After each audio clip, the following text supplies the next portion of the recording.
Okay, friends. Today we are going to discuss about social responsibility of a business. Before going to start my topic, I am requesting you kindly subscribe my channel, press on bell button, give some likes. It will makes me a lot of encouragement to do further videos. Okay, friends, come to the topic. Social responsibility. Social responsibility is a moral obligation of any company or an individual to make decisions or actions that is in favor and useful to society. Social responsibility in business is commonly known as corporate social responsibility or CSR. For any company, this responsibility indicates that they acknowledge and appreciate the goals of the society and therefore would support them to achieve these goals. In other words, social responsibility and social obligations is a moral structure wherein an individual or a firm is committed to working and helping out others and associations to assist the community that will acquire the world that the individual lives behind. Okay, friends. So social రెస్పాన్సిబిలిటీని అంటే ఇక్కడ మనము ఏవైతే సొసైటీకి use అయ్యే and సొసైటీకి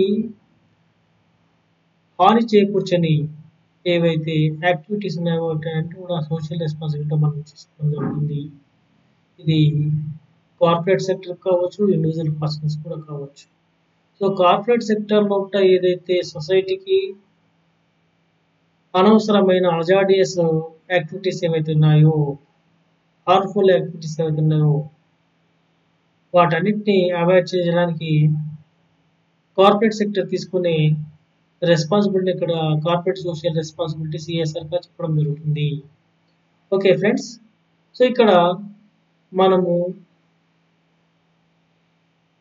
corporate social responsibility మనం ఏం చేయాలంటే ఫస్ట్ ఈ పొల్యూటెంట్స్ ఏవైతే ఉన్నాయో వాటిని అవాయిడ్ చేయడానికి ప్రయత్నించాలి. మనకి ఇక్కడ వాటర్ పొల్యూషన్ కానీ, సౌండ్ పొల్యూషన్ కానీ, సాయిల్ పొల్యూషన్ కానీ, మనకు ఎయిర్ పొల్యూషన్ లాంటి పొల్యూషన్స్ అనేటివి మనకు దీనివల్ల సొసైటీ చాలా సఫర్ అవుతుంది. For example, if you take the water pollution can be defined as the containment of water bodies. Water pollution is caused when water bodies such as rivers, lakes, oceans, groundwater, and aquifers get contaminated with the industrial and agricultural effluents. When water gets polluted, it adversely affects the life of farms that directly or indirectly depends on this source. So these effects of water containment can be felt for years to come. In other words, water pollution is said to occur when toxic pollutions and particulate matters are introduced into water bodies such as lakes, rivers, and seas. These contaminants generally introduced by human activities like improper sewerage treatment and oil spills. However, even natural process such as electrolysis can cause water pollution. Okay, ఇక్కడ water pollution గురించి మనం ఇక్కడ discuss చేసినట్లయితే ఈ water bodies ఏవైతున్నాయో like reverse కానీ, lakes కానీ, oceans కానీ, గ్రౌండ్ వాటర్ ఏవైతున్నాయో ఇవన్నీ కూడా పొల్యూట్ కాకుండా మనము సేఫ్గా ఉండే విధంగా మనం చూసుకోవాలి. Because of the individual mistakes and corporate mistakes అనేవి ఎక్కువగా మనం చేస్తున్నాయి. ఎప్పుడైనా సరే ఈ వాటర్ పొల్యూటెంట్స్ ఏవైతే ఉన్నాయో, ట్యాక్సెస్ ఏవైతే ఉన్నాయో వీటన్నిటిని కూడా మనకు వాటర్లోకి మనము పంపించడం ద్వారా మనకి వాటర్ అనేది పొల్యూట్ కావడం అనేది జరుగుతుంది. దీని ఎఫెక్ట్ అనేది లాంగ్ రన్ ఈ హ్యూమన్ లైఫ్ పైన పడుతుంది. వాటర్ కంజంప్షన్ లేని జీవులు అనేవి మనకి ఇక్కడ ఎక్కడ మనకు సొసైటీలో కనపడవు. కాబట్టి ఈ వాటర్ పొల్యూట్ అంటే దాని ఎఫెక్ట్ అనేది ఎనిమల్స్ పైన కానీ, బర్డ్స్ పైన కానీ, హ్యూమన్ బీయింగ్స్ పైన ఎక్కువ ఉండే అవకాశం ఉంది. కాబట్టి ప్రాపర్ సివరేజ్ ట్రీట్మెంట్స్ అనేది చేయాలి. అలా చేయాలంటే జనరల్గా ఈ ఇండస్ట్రియల్ పొల్యూషన్స్ ఏదైతుందో వాటర్ పొల్యూషన్స్, ఇండస్ట్రీలో ఉన్న వేస్టేజ్ వాటర్ ఏదైతుందో వేస్టేజెస్ ఏవైతుందో అవన్నీ డైరెక్ట్గా రివర్స్లోకి కానీ లేక్స్లో కానీ లేకపోతే ఓషన్స్ కానీ పంపించకుండా వాటిని ఫిల్టర్ చేయవలసిన రెస్పాన్సిబిలిటీ అనేది కార్పొరేట్ సోషల్ రెస్పాన్సిబిలిటీ కింద మనము చెప్పడం జరుగుతుంది. కాబట్టి వాటర్ ఫిల్టరేషన్ అనేది ప్రాపర్గా జరిగేటట్టు చూడాలి. Next air pollution. The companies producing air pollutant gases, hazardous gases ఏవైతే ఉన్నాయో అవన్నిటి కూడా ఫిల్టర్ చేయకుండా డైరెక్ట్గా ఎయిర్లోకి వదలడం అనేది జరుగుతుంది. అలా జరిగినట్లయితే ఈ ఓజోన్ లేయర్ ఏదైతుందో the ozone layer caused a lot of damage because of the air pollutants which is produced by the industries. Industry ద్వారా వచ్చే ఈ ఓజోన్ ఈ ఎయిర్ పొల్యూటెంట్స్ ఏవైతున్నాయో హజార్డస్ గ్యాసెస్ ఏవైతున్నాయో అవన్నీ కూడా ఓజోన్ లేయర్ చేస్తుంది. కాబట్టి రేడియేషన్ పెరిగేసేసి హ్యూమన్ సొసైటీ ఎగ్జిస్టెన్స్ కు ప్రాబ్లం అయ్యే అవకాశం ఉంది. కాబట్టి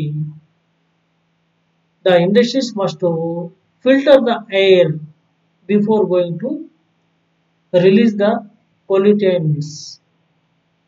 సో మనకు ఎయిర్లోకి ఈ హజార్డస్ గ్యాసెస్ ఏవైతే వాటిని మనం ప్రొడ్యూస్ చేయకుండా వాటిని ఫిల్టరైజేషన్ చేసి రీసైక్లింగ్ చేసే విధంగా ఏర్పాటు చేసుకోవాలి.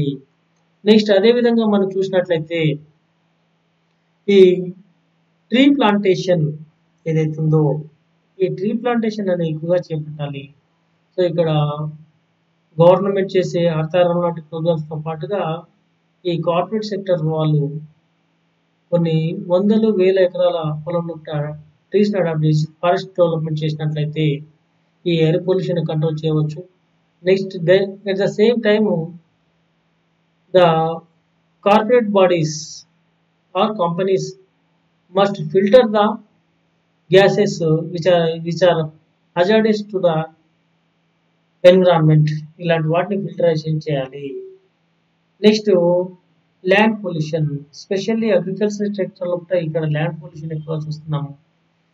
ఈ హార్వెస్టింగ్ ప్యాటర్న్లో మనం ఏదైతే కల్టివేషన్ చేసేటప్పుడు యూజ్ చేసే పెస్టిసైడ్స్ కానీ లేకపోతే మన కెమికల్స్ నెక్స్ట్ ఫర్టిలైజర్స్ ఏవైతే వాటిని ఎక్కువగా యూజ్ చేయకుండా నేచురల్ ఫర్టిలైజర్స్ నేచురల్ పెస్టిసైడ్స్ అనేది యూజ్ చేయాలి. ఈ విధంగా చేసినట్లయితే మనకు ఈ ల్యాండ్ పొల్యూషన్ అనేది జరిగే అవకాశం తగ్గుతుంది. సో వీళ్ళంతవరకు ఈ ల్యాండ్ పొల్యూషన్ డిగ్రేడేషన్ కాకుండా చూసుకోవాలి. ఓకే, చేయాలంటే ఈ కార్పొరేట్ సొసైటీస్ ఏవైతున్నాయో వీళ్ళంతవరకు చెట్లను పెంచాలి. నెక్స్ట్ ఈ వేస్టేజెస్ ఈ సాలిడ్ వేస్టేజెస్ అవుతున్నాయి వాటిని రీసైక్లింగ్ ప్రాసెస్ చేయాలి. అట్ ద సేమ్ టైం ఈ సాలిడ్ వేస్టేజెస్ ఏవైతున్నాయో వాటిని వీలైనంత వరకు మినిమైజేషన్ చేసి వాటిని ఫిల్టరైజేషన్ చేయడానికి ప్రయత్నం చేసినట్లయితే సాయిల్ పొల్యూషన్ కంట్రోల్ చేసే అవకాశం అనేది ఉంది. Next air pollution, water pollution and next sound pollution. So while running the missions they may produce sounds. So the sound effect may be measured in terms of decibels. Okay, any disturbing or excessive noise is described as noise pollution. Noise pollution is loud, a non-harmonious vibrations that is unpleasant to hear. The intensity of a sound measure is described and there is a described scale to measure noise pollution and its levels. Sound intensity up to 20 decibels is considered as whisper. According to the World Health Organization, sound intensities which are less than 70 decibels are not damaging to the living organism, regardless how long or consistent to the expose. There is exposure for more than 8 hours to constant noise beyond 80 decibels may be hazardous. Okay, so ఇక్కడ sound పొల్యూషన్కి వచ్చే వరకల్లా మనం ఈ sound pollution మనము decibels లోపల మనము measurement చేయడం అనేది జరుగుతుంది. జనరల్గా 20 డెసిబుల్స్ లోపల human can hear the sound. ఎలాంటి డ్యామేజ్ అనేది జరగదు. మోర్ దెన్ 20 డెసిబుల్స్ ఉన్నట్లయితే ఆటోమేటిక్గా సౌండ్ పొల్యూషన్ అనేది రావడం అనేది జరుగుతుంది. So to avoid such a pollution, so the corporate has to set the missions which will produce the goods with zero sound. అలా ఉండే మిషనరీని తయారు చేసుకున్నట్లయితే ఎక్కువగా సౌండ్ పొల్యూషన్ అనేది రాదు. సో సౌండ్ అనేది మిషనరీ ద్వారా వచ్చే సౌండ్ ఏదైతే ఉందో ప్రొడక్షన్ చేసేటప్పుడు వచ్చే సైలెంట్ ఏవైతే ఉందో సౌండ్స్ అనేవి పొల్యూట్ కాకుండా మనం చూసుకోవాలి. Okay, friends. Next, environmental protection. Environment can be defined as a sum total of all the living and non-living elements and their effects that influence the human life.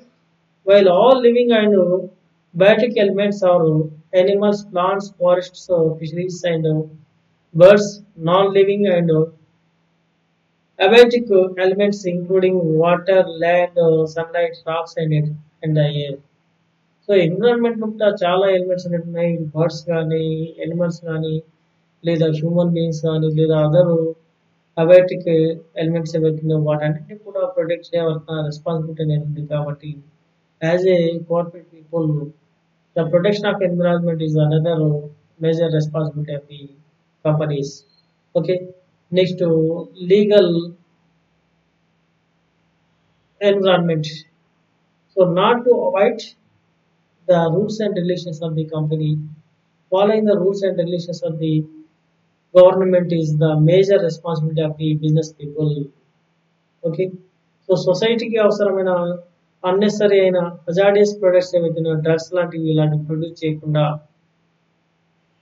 సొసైటీకి use అయ్యే best products ఏవైతే వాటిని produce చేయడం అనేది మరొక business ethic గా మనం చెప్తున్నాము.